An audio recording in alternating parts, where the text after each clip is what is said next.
Last Sunday, in our gospel, we heard about Jesus' teaching on loving one's enemies. I think we are not yet done with this theme of loving our enemies. We've all had a share of living with people who have oppressed us with their unkindness, with their arrogance. We've all had a share of enemies. Maybe not the criminal type. None of us have experienced murder. We're all alive. We're still alive.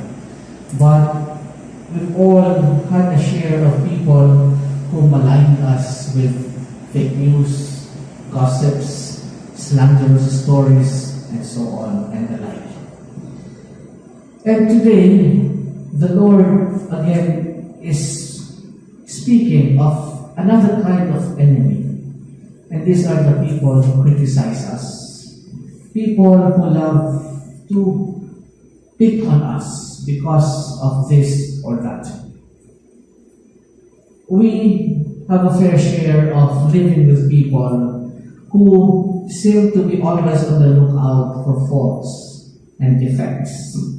And we have them all over, at home, in the workplace, in our community. And who would want to be around these people? Who would want to be around these people? Why do we encounter or meet people like this? You know, when people criticize us, it can only mean three things. First, they are afraid. Second, they are envious. And third, we have what they don't have.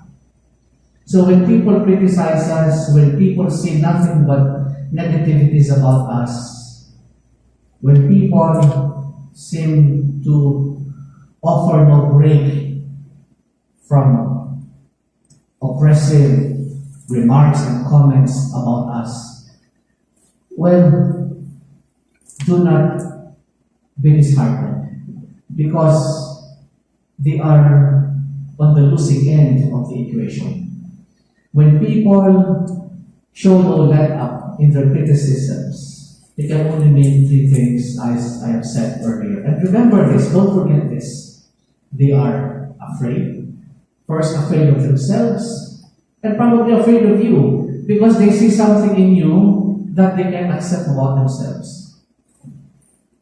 Secondly, they are envious, because probably you are more gifted than them. You possess more talents or gifts or even possessions than them. And finally, thirdly, these people would want things that you have and that they don't have. So in the end, at the end of the day, you are on the winning end and they are on the losing end. And let them just rattle on. Let them rattle on, because obviously their eyes are blocked by beams and planks and splinters and so on.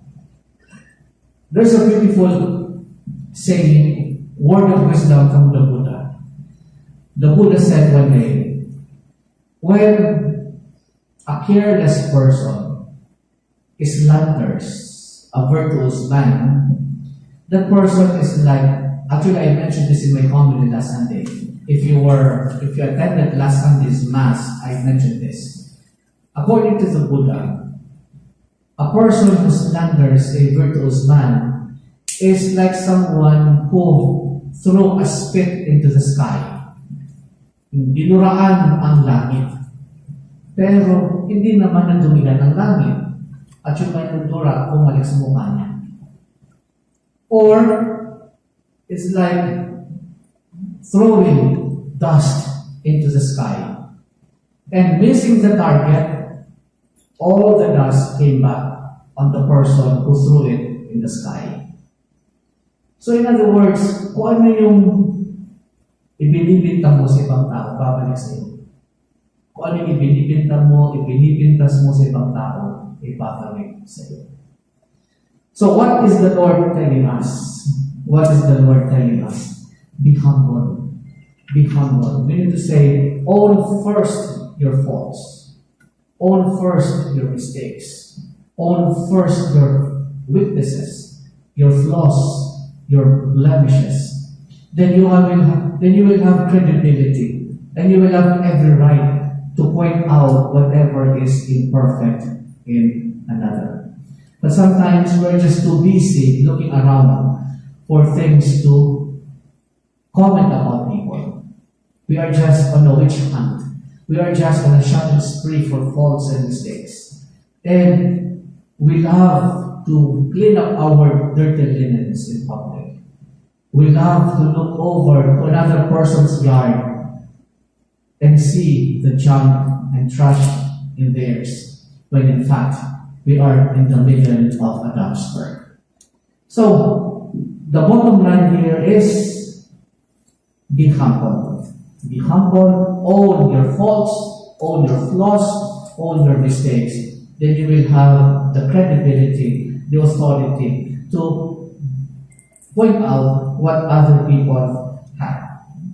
I don't know if you're familiar with AA, Alcoholics Anonymous.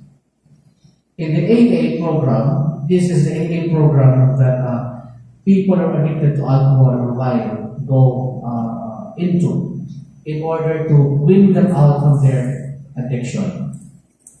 There is a step there that says the alcoholic must admit that he is powerless to overcome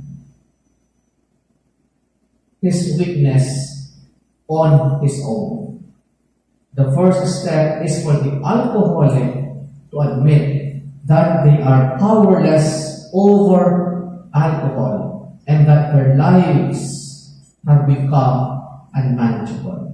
And so, left to their devices, left on their own, they cannot expect real progress. And so, they need to be helped or aided by another so that they can be restored to sobriety. I think this is the kind of attitude that we must come home to first. That we are also weak. That we are helpless. That we have no, without the grace of God, we are just as bad, as filthy, as unmanageable, as regrettable as others whom we have labeled, whom we have doomed because of the state they are in. So before we can even think of looking down on people, let us first look up to God for forgiveness. Then our heads will remain in that direction and not find ourselves looking down on people. Because by looking up to God, we realize how much help we need, how much help we ourselves need. And only God's grace will rescue us from our weaknesses and enslavements. And so, let us not be like the hypocrites who are just busy looking around for beams and splinters and planks to remove from other people's eyes, when in fact our own vision is blocked by uncharity, is blocked by prejudice, is blocked by pride, is blocked by hatefulness, is blocked by ungratefulness, and a host of other vices. And so, if we are negative, judgmental, critical, know that we are first being destructive to ourselves. Just when we thought we have succeeded in criticizing, in judging, in destroying other people, know that we have first destroyed ourselves. Di ba, may kasabihan nga, pag itinuro mo isang daliri mo sa ibang tao, tatlo ang pabalik sa'yo. So kung akala mo, you succeeded in destroying people, know that the destruction goes back to you threefold or fourfold because you have no right to demolish other people because we are ourselves torn, tattered in bits and pieces. And only the grace of God can make us whole. And so, when we are critical of people, we are not encouraging them, but we discourage them. And what people need today is encouragement and not criticism. There's so much hatred going on in the world. And of course, you all know what's happening now in Eastern Europe, with Ukraine being have been invaded by Russia, with Putin just waging a reckless war and came against the rest of the civilized world. This is a classic example of what happens when we are always on the lookout for faults, always combative, always on the warpath. There is no peace, there's no serenity, there's no tranquility.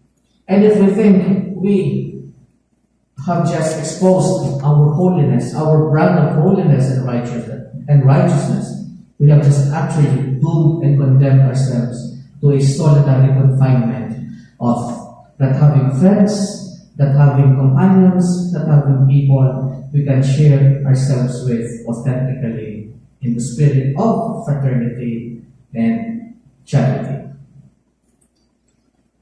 And so today's gospel is inviting us to take a look at our attitude. Are we someone who is adding joy to the world by our affirmation, by our encouragement, by our humility? Or are we someone who is adding to the sorrow in our world by constantly nagging and criticizing others? The typical holier than thou attitude. The typical holier than thou attitude. The Pharisee in us. If we are the latter kind of person, we need to take to heart the words of Jesus and realize that our negative attitude is destroying not only ourselves, but also those around us. And so let us close this reflection with a prayer. God our Father, help us heed the words of your Son in the gospel today. Help us realize that we all need in the course of our life not someone to remind us how bad we are, but someone to remind us how good we are, that we are loved in spite of. God our Father, help us realize that what makes us grow and what makes other people grow is not a negative, judgmental, condemning attitude, but an affirming, accepting, and loving heart.